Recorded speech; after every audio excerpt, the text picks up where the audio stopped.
started as soon as you settle in.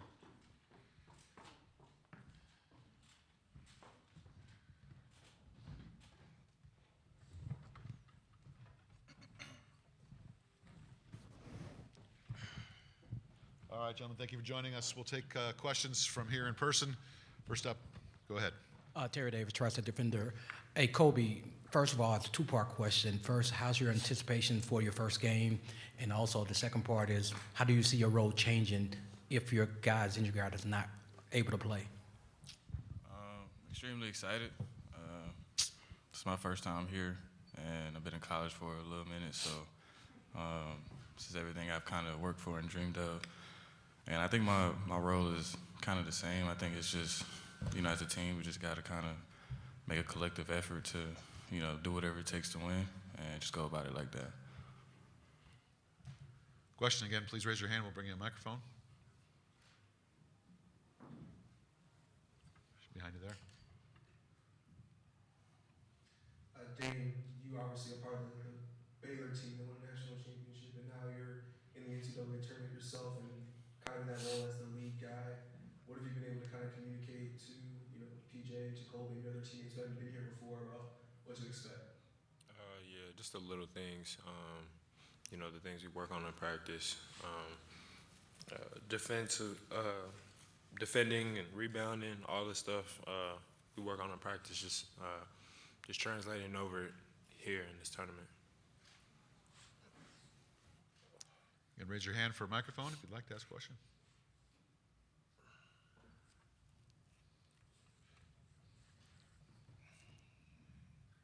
Dave Voloshin, U of M and Sports 56. PJ, consensus All-American, first one since '08 in CGR.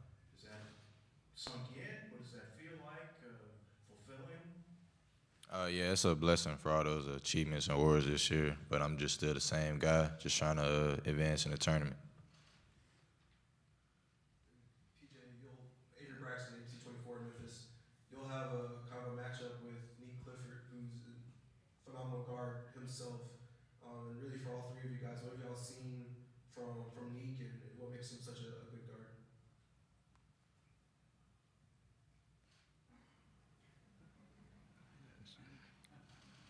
You was asking me that. We watched a little film on him. I see where he averaged 19 and 10 rebounds, so it's kind of impressive. But just sticking to our principles, just guarding them, containing them, things like that. Anything else from here in person? Anyone? And is there anybody on the Zoom who would like to ask a question of these fellows? Okay, we got Jason Munns. Let me unmute you, and you're ready to go, Jason. Go ahead. Hey, Dane. Jason Munns from the Commercial Appeal. Just wanted to ask you about the matchup. What have you seen as far as, like, since you started prep on Colorado State? What have you seen? What do you feel like you can exploit within that matchup? Within what matchup? With me and the other guys big? Or who you talking about? Okay. I definitely feel like I can use my speed and my quickness on them for sure. I haven't watched some more film on them today, but from what I've seen, I could definitely use my speed and my strength for sure. Again, on the Zoom, raise your hand if you've got any other questions, and we're also happy to take more from in person. If anybody has anything, raise your hand and ask for a microphone. A couple there, yeah. PJ, what excites you about playing Colorado State? You said what excites me? It's an opportunity in the NCAA tournament. I think that's the most excitement I could get from being here. Yeah. You guys, Avery with ABC 24, you guys got the 5 seed that you were searching for, trying to avoid, some of those lower seeds, but at the same time, a lot of folks are picking Colorado State to upset y'all. Does that give you any kind of edge, or is it just, we're just here to play ball?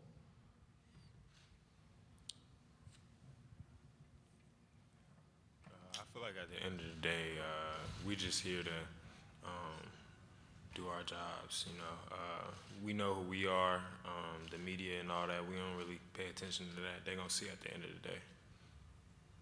Kobe, for you, the Neek Clifford matchup. I don't know if that's you. I don't know if that'll be Jordan. They could bring in Cisse. What do you think analytically is the way you're going to go with this? I think that's a coach's decision, but whatever they ask me to do, I'll do it. But I think that's more of a game plan decision with the coach and stuff like that. But I mean, I think as a team, all 5 of us will have to kind of key in on him. It's not just going to be like a one-on-one island type of thing. So it'll have to be a collective effort. I mean, he's a good player. So I think it'll be a kind of a team thing. And then, I think we'll probably switch matchups on him throughout the game. So we'll see. All right, anything else from anyone? All right, not seeing anything, we'll go ahead and say thank you, guys. Good luck to you. Appreciate it. We'll have Coach Hardaway up here in just a few minutes.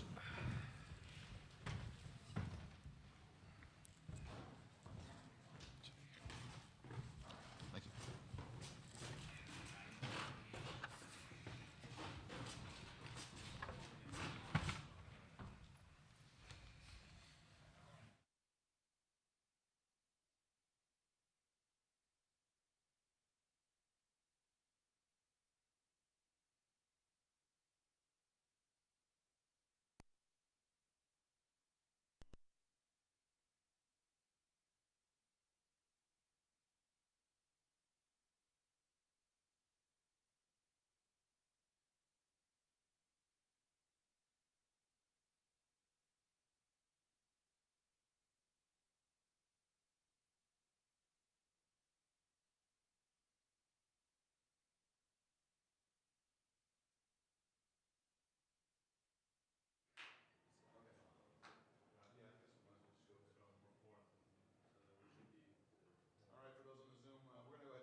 And just keep him waiting.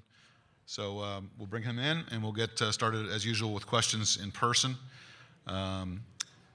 Again, we'll remind you to just raise your hand for a microphone, and please give your name and affiliation when you ask your question. As soon as he comes in, we'll get going.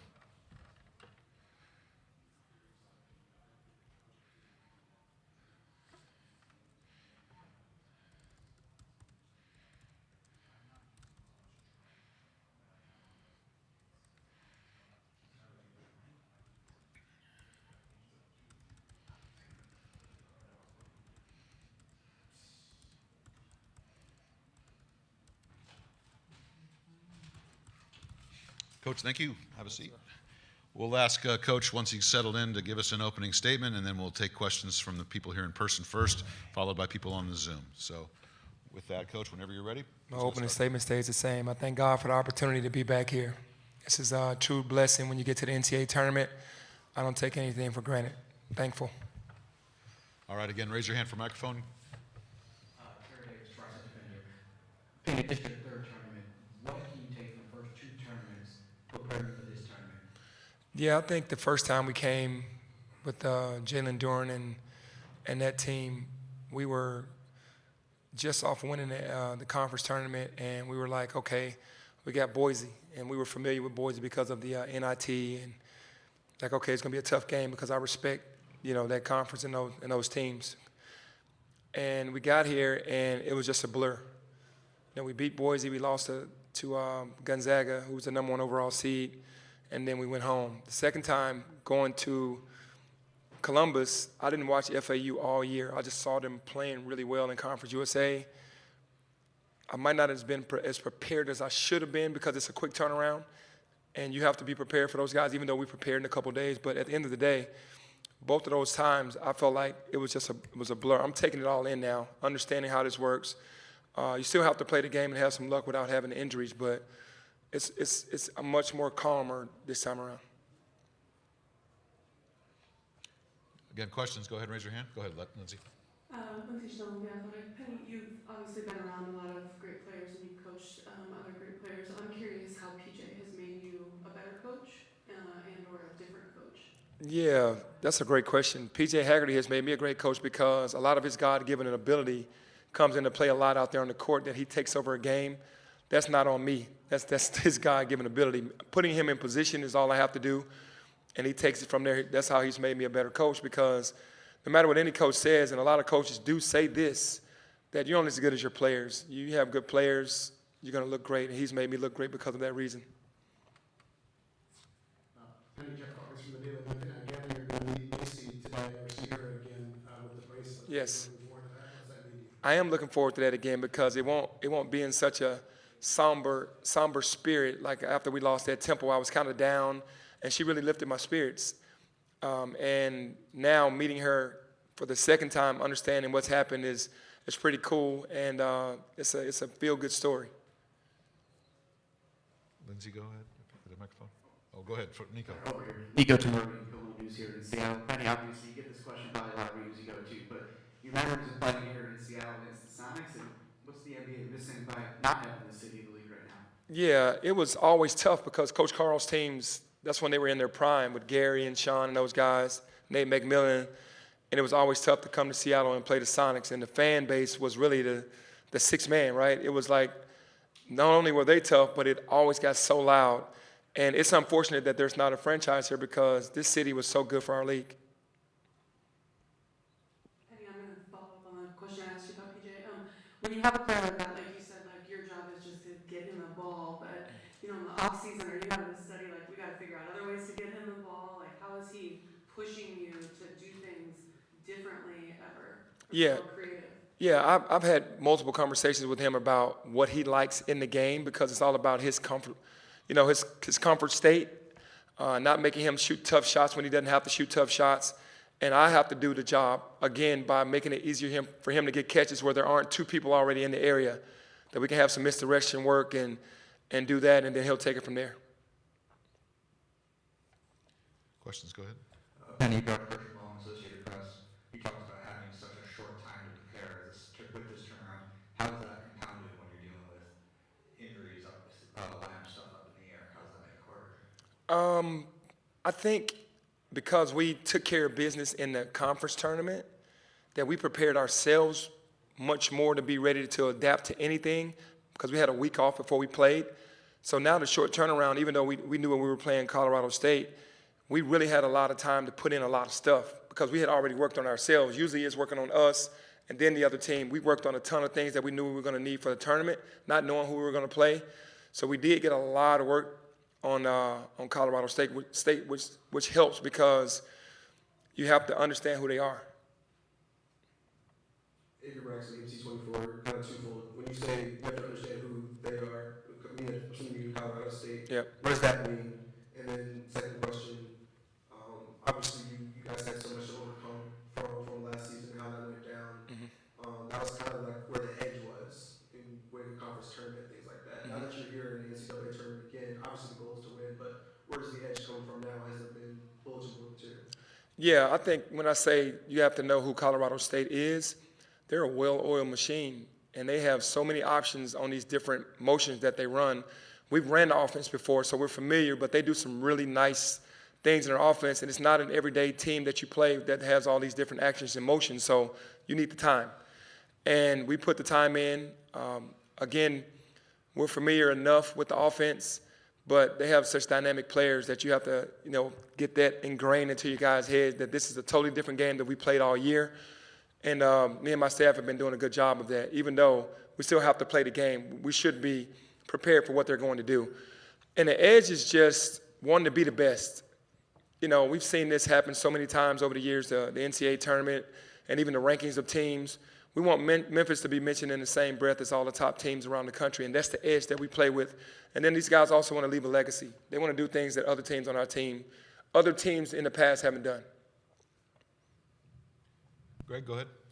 Greg Bowen, News Tribune here locally. Coach, what kind of support, leadership you got from Dr. Ed Scott, athletic director since he came on board and jumped right in? Did Ed ask you to ask me that question? Did he tell you? He didn't? I'll put it on his tab. Okay, all right. But no, Ed has been phenomenal. He and his staff came in and made it a 50-50 thing. I'll do what I'm supposed to do if you do what you're supposed to do. And it's been more of a friendship while working. We also, we respect one another, but it's been easy for us to work together because we both want the same thing. And with this being his first year, with me coming off a really bad year coming into this year and being successful, it's worked even better because we were winning. But at the same time, he's been there as a rock for me and assured me of having my back and making sure that he was going to do his part, and he's done everything he said that he was going to do. We know what Dane and PJ Hardaway will do on a daily basis, but how do you make sure PJ Carter and Baraka, stay within the lane and don't try to do too much in their expanded roles? Yeah, I think that you can only say just don't let the moment overwhelm you. And that's easy for me to say because in the NCAA tournament, you have this nervous energy that attacks guys, right? And sometimes you might think that you need to do more, but less is more, if that makes sense. You just have to go out and just play the game the way that we have it lined up, stick to the game plan, and everything else will be fine.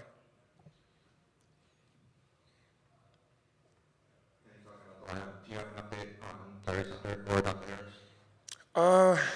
I don't have one on Tyrese, but Dante is starting to run. Don't know if he's going to play tomorrow, but he started running yesterday. No, 2 days ago. Have you ever played one-on-one in practice? No, I'm way past my years on that. I just try to be a mentor.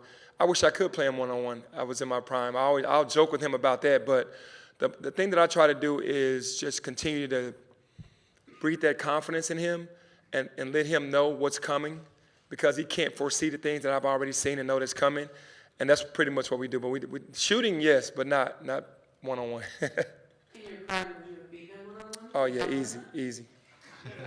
Easy. He knows that. All right, I think we have more. Anyone in here? We do have a question from the Zoom. Jason Munns, I'll unmute you and go right ahead, please. Jason Munn's Commercial Appeal. What do you, when you have, as you've been looking at the matchup with Colorado State, what do you see as far as the front court matchup, specifically the front court matchup? Like, how do you see that playing out? Do you feel like you guys might have an advantage there? Well, obviously we have Musa and Dane who are, really good bigs. And they have really good bigs because their system, they're smaller, but they're tough. They play the game the right way. They're going to make everything very difficult on you. So we're going to go in the game tomorrow and do what we do, whether it's throwing it inside or whether it's our guards doing what they do. And then we're not going to adapt or adjust to them from our point of view. Dane and Musa will get the ball inside, and then we'll see what they do. You'd like to say, Dane being larger and Musa being larger, that we have a height advantage and we can try to take advantage of some things, but you have to see how the flow of the game is working, and that's how we're approaching it. Coach, you mentioned Boise and had played them in the NIT. You played this team in the NIT. I think Cisse is the only player that was on the floor for both teams, but Medved was the coach. How much has that helped in this preparation? It's helped, but he's changed a lot of things since then. Every great coach is going to evolve, and he's evolved with his offense, and he's gotten better talent, even though he had some great guards.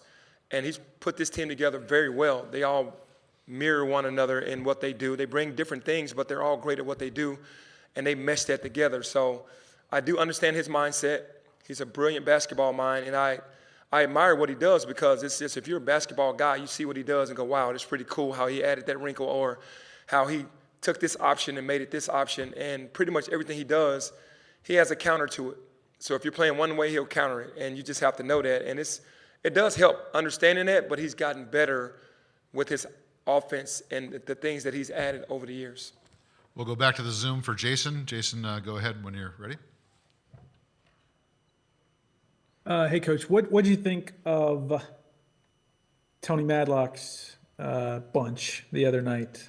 Did you get a chance to watch that? Yeah, I did. I watched it. It was pretty cool because, just making the NCAA tournament was history. And to get a win on top of that, we're proud of our brother. Me and Tim Duncan talk about it all the time. We all come from the same soil, man, in Memphis, and we all had dreams and wanted to achieve certain things. And to see it happening live at Alabama State with Tony and that's just a blessing. That's all God, because we couldn't have dreamt this. We wanted this for one another, where we are now and where he is. But you can't dream this stuff up, man. It's pretty good. That's what March Madness is all about. All right, any more questions, either here or in person or on the Zoom?